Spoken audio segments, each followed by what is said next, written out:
ఇవాళ నువ్వు చర్చకు సిద్ధంగా ఉన్నావా? గోదావరి జలాలను రాయలసీమకు తరలించకపోండి రోజమ్మ పెట్టిన రాగి సంకటి రొయ్యల పులుసు తిని రాయలసీమను రతనాల సీమ చేస్తా అని చెప్పిన చవటవు నువ్వు కాదా అని నేను అడుగుతున్నా.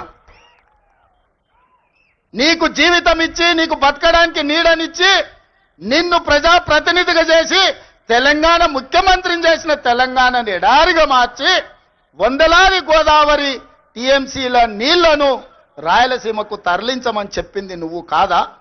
ఇవాళ నువ్వు సిద్ధంగా ఉన్నవా నేను అడుగుతున్న చంద్రశేఖర్ రావు గారు. నీ వంది మాగదులతో మాట్లాడించడం కాదు, నీ శనీశ్వరుడైన అల్లుడితో మాట్లాడించడం కాదు. నేను సిద్ధంగా ఉన్నా. గోదావరి బంకంచెల్ల ప్రాజెక్టు మీద నువ్వు చర్చకు రా. స్పీకర్ గారికి ప్రధాన ప్రతిపక్ష నాయకుడిగా లేఖ రాయి. శాసనసభ సమావేశాలు పెడతాం, ఎదురెదురుగా నిలబడతాం, మాట్లాడదాం. ఎవరు నిజాలు, ఎవరు జీవోలు ఇచ్చారు, ఎవరు తెలంగాణను దెబ్బతీసిండ్రో, ఎవరు నువ్వు తెలంగాణను దోక చేసిండ్రో, ఎవరు కాళేశ్వరం కడితే కూలేశ్వరమైందో చర్చ చేయడానికి నువ్వు సిద్ధంగా ఉన్నవా? ఒకరోజు గోదావరి మీద చర్చిద్దాం, రెండవ రోజు కృష్ణానది జలాల మీద చర్చిద్దాం.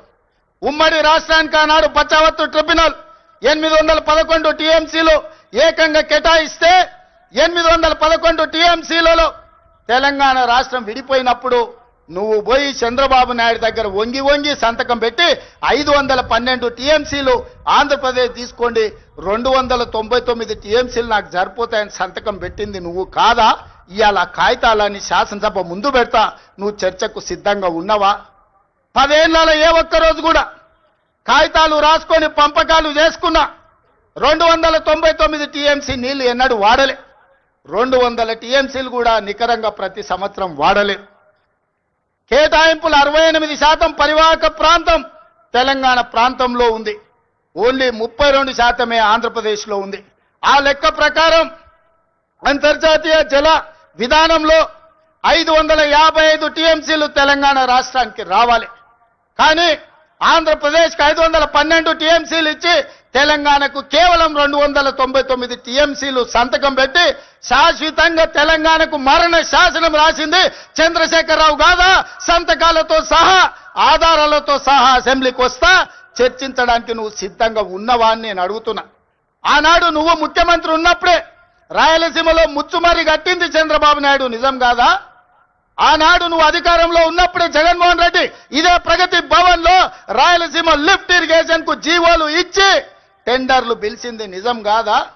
పోతిరెడ్డి పాడు పొక్కను పెద్దది చేసి రోజుకు 10 టీఎంసీల నీళ్లను తరలించకపోవడానికి సంతకాలు చేసి ప్రణాళికలు అమలు చేసింది నువ్వు ముఖ్యమంత్రిగా ఉన్నప్పుడు కాదా?